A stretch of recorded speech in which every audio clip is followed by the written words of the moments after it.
அனைவருக்கும் வணக்கம். என் லைஃப்பில் இந்த மாதிரி ஒரு பெயின்ஃபுல்லான ஒரு சிச்சுவேஷனை நான் ஃபேஸ் பண்ணதே கிடையாது. മനസ്സ് മുഴുക്ക വലി. അവസാനം നാടുവിട്ട സൂപ്പർ താരം പുറത്തു വന്നു. കരൂർ ദുരന്തമുണ്ടായപ്പോൾ തന്നെ ചെന്നൈയിലെ തൻ്റെ വസതിയിലേക്ക് മുങ്ങിയ TVK സ്ഥാപകനും നടനുമായ വിജയ് 3 ദിവസത്തെ ഇടവേളയ്ക്ക് ശേഷം ഇന്ന് എക്സിൽ പങ്കുവച്ച ഒരു വീഡിയോയിലൂടെ പ്രതികരിച്ചു. എന്നാൽ തൻ്റെ പാർട്ടി ശിൽബന്ധികളും ആരാധകക്കൂട്ടവും ഇതുവരെ പറഞ്ഞതിനപ്പുറം ഒന്നും വാദിക്കാനില്ലാത്ത താരം സിനിമാ സ്റ്റൈലിൽ 2 ഡയലോഗ് കൂടി അടിച്ച് 4 മിനിറ്റ് 45 സെക്കൻഡ് ദൈർഘ്യമുള്ള വീഡിയോ അവസാനിപ്പിച്ചു.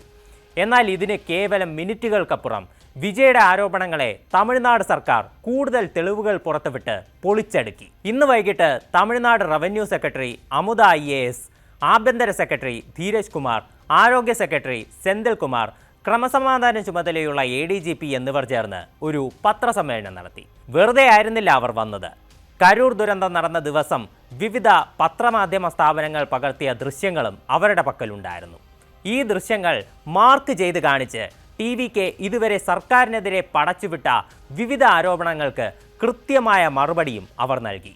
വിജയുടെ പാർട്ടിയും BJPയും ഒരേപോലെ പറഞ്ഞ കാര്യമാണ് സംഭവം നടന്ന ദിവസം പോലീസ് കൃത്യമായ സുരക്ഷ ഒരുക്കിയില്ല എന്നത്. എന്നാൽ ഇതിന് വിജയ് കരൂറിൽ പറഞ്ഞ പ്രസംഗത്തിലെ ഒരു ഭാഗം കാണിച്ചാണ് സർക്കാർ പൊളിച്ചടുക്കി തുടങ്ങിയത്.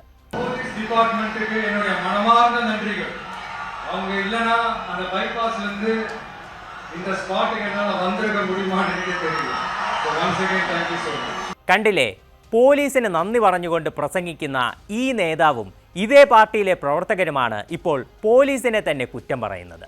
ഇതിനു പുറമെ ആൾക്കൂട്ടത്തിൽ ശ്വാസം മുട്ടി നിൽക്കുന്ന പ്രവർത്തകർക്ക് പോലീസ് തുണി ഉപയോഗിച്ച് വീശിക്കൊടുക്കുന്ന ദൃശ്യങ്ങളും വെള്ളം കൊടുക്കുന്ന ദൃശ്യങ്ങളും പുറത്തുവിട്ടിട്ടുണ്ട്. ഇതേ പോലീസാണ് തങ്ങളെ ലാത്തി ചാർജിലൂടെ കയ്യേറ്റം ചെയ്തെന്ന് TVK ആരോപണം ഉന്നയിക്കുന്നത്. അപ്പോൾ ഇതിലേതാണ് ശരി? ദൃശ്യങ്ങൾ കള്ളം പറയുന്നതാണോ?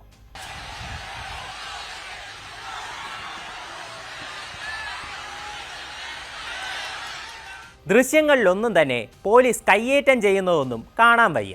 ഇനി തിരക്കിനെ പറ്റി റവന്യൂ സെക്രട്ടറി എന്താണ് പറയുന്നതെന്ന് നമുക്കൊന്ന് കേട്ടു നോക്കാം. 10,000 பேர் கலந்து கொள்வாங்கன்னு சொல்லி அவங்க ரிக்வஸ்ட் கொடுத்துருந்தாங்க. ஸோ இந்த 10,000 பேர் வருவாங்கன்னு தான் வந்து அவங்களோட இது இருந்தது. பட் ஏற்கனவே வந்து அந்த கட்சி தலைவரோட கூட்டத்தில் பார்த்தீங்கன்னா, நாகப்பட்டினம் திருச்சியில் நடந்த கூட்டத்தில் பார்த்தீங்கன்னா, அவங்க சொல்கிற கூட்டத்தில் ஜாஸ்தி வருன்றதுக்காக போலீஸ் ஆன்டிசிபேட் பண்ணி ஒரு 20,000 பேர்கிட்ட வருவாங்க அப்படின்னு அவங்களோட source of intelligence plus past இதை வச்சு ட்ராக்கை வச்சு அவங்க ப்ரிப்பேர் பண்ணது வந்து 20,000 பேருக்கு வருவாங்கன்னு சொல்லிட்டு, அதாவது 50 பேருக்கு ஒரு போலீஸ்காரங்க தான் நார்மல் அவங்களுடைய ஸ்டாண்டர்ட் ரேஷியோ, அலோகேஷன் ரேஷியோ.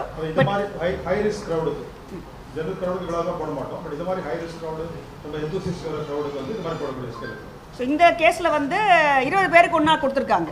കരൂറിൽ കേവലം 10,000 പേർ മാത്രമേ പങ്കെടുക്കൂ എന്നാണ് TVK ആദ്യം പറഞ്ഞിരുന്നത്. ഇതിന് തെളിവായുള്ള കത്ത് നമ്മുടെ പക്കലുള്ളതാണ്. എന്നാൽ വിജയുടെ മുൻ റാലികളിലും പറഞ്ഞതിൽ കൂടുതൽ ആളുകൾ വന്നിട്ടുള്ളതിനാൽ 20,000 പേർ വരെ എത്തുമെന്നാണ് പോലീസ് കണക്കുകൂട്ടിയത്. മാത്രമല്ല, സാധാരണ ആൾക്കൂട്ടങ്ങളിൽ 50 പേർക്ക് ഒരു പോലീസുകാരൻ എന്ന നിരക്കിലാണ് സുരക്ഷയ്ക്കായി വിന്യസിക്കുക. എന്നാൽ വിജയുടെ പരിപാടിക്ക് 20 പേർക്ക് ഒരു പോലീസുകാരൻ എന്ന നിരക്കിൽ വിന്യസിച്ചു. എന്നിട്ട് പോലും നിയന്ത്രിക്കാനാകാത്ത രീതിയിൽ ആൾക്കൂട്ടം സ്ഥലത്തെത്തിയെന്നാണ് സർക്കാർ പറയുന്നത്. 12 മണിക്ക് തുടങ്ങുമെന്ന് അറിയിച്ചിരുന്ന പരിപാടിക്ക് വേണ്ടി രാവിലെ 6 മണി മുതൽ തന്നെ 10,000 ആളുകൾ സ്ഥലത്ത് തടിച്ചുകൂടിയിരുന്നു. ഏകദേശം 3 മണിയോടെ തന്നെ ജനക്കൂട്ടം 20,000 പിന്നിട്ടു. എന്നാൽ വിജയ് എത്താൻ പിന്നെയും 6 മണിക്കൂർ താമസിച്ചു. ഇതോടെ ഓരോ നിമിഷവും ആളുകൾ പ്രദേശത്തേക്ക് എത്തി തുടങ്ങി. വിജയുടെ വാഹനത്തെ പിന്തുടർന്നെത്തിയ ആയിരങ്ങൾ വേറെ. അങ്ങനെ ആകെ ജനങ്ങളുടെ എണ്ണം 27,000 കടക്കുകയായിരുന്നു. രാവിലെ മുതലേ ഭക്ഷണവും വെള്ളവുമില്ലാതെ തങ്ങളുടെ പ്രിയതാരത്തെ കാത്തുനിന്ന പലരും കുഴഞ്ഞു വീണു. പോലീസിൻ്റെ നിയന്ത്രണത്തിനപ്പുറത്തേക്ക് ഇതോടെ കാര്യങ്ങൾ പോയെന്നാണ് ADGP പറഞ്ഞത്.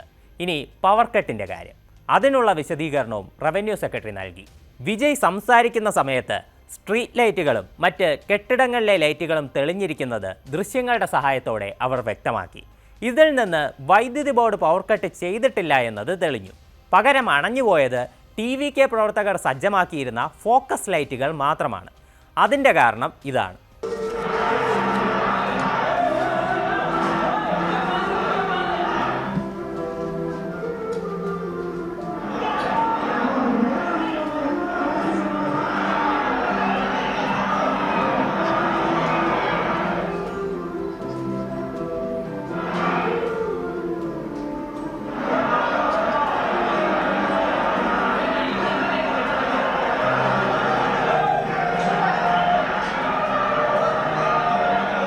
തിരക്ക് വർദ്ധിച്ചതോടെ ടി.വി.കെ ആ സ്ഥലത്ത് സ്ഥാപിച്ചിരുന്ന ജനറേറ്റർ കെട്ടിടത്തിനകത്തേക്കും ആളുകൾ കയറി നിൽക്കാൻ തുടങ്ങി. അങ്ങനെ ജനറേറ്ററിന് കേടുപാടുകൾ സംഭവിച്ചു. അങ്ങനെയാണ് ഫോക്കസ് ലൈറ്റുകൾ ഓഫായത്. ഈ വീഡിയോ ദൃശ്യങ്ങളിലൂടെ സർക്കാർ വൈദ്യുതി ഓഫ് ചെയ്തത് കാരണമാണ് ദുരന്തമുണ്ടായതെന്നുള്ള ടി.വി.കെ ആരോപണങ്ങളും പൊളിഞ്ഞു. മുൻപ് ആംബുലൻസിനെ കുറിച്ചൊക്കെ ഉയർന്ന ആരോപണങ്ങൾക്കുള്ള മറുപടിയും ഇന്ന് സർക്കാർ തെളിവുകളുടെ അടിസ്ഥാനത്തിൽ നൽകിയിട്ടുണ്ട്. എന്തായാലും സംഭവത്തിൽ ഗൂഢാലോചന ആരോപിച്ച് ടി.വി.കെ നൽകിയിട്ടുള്ള ഹർജി മദ്രാസ് ഹൈക്കോടതി വെള്ളിയാഴ്ച പരിഗണിക്കും. വീണിടത്ത് കിടന്നുരുളുന്ന മട്ടിലുള്ള പാർട്ടിയുടെ ആരോപണങ്ങൾക്കപ്പുറം അവർക്ക് എന്താണ് പറയാനുള്ളതെന്ന് നമുക്ക് അന്നറിയാൻ സാധിക്കുമെന്നാണ് പ്രതീക്ഷ.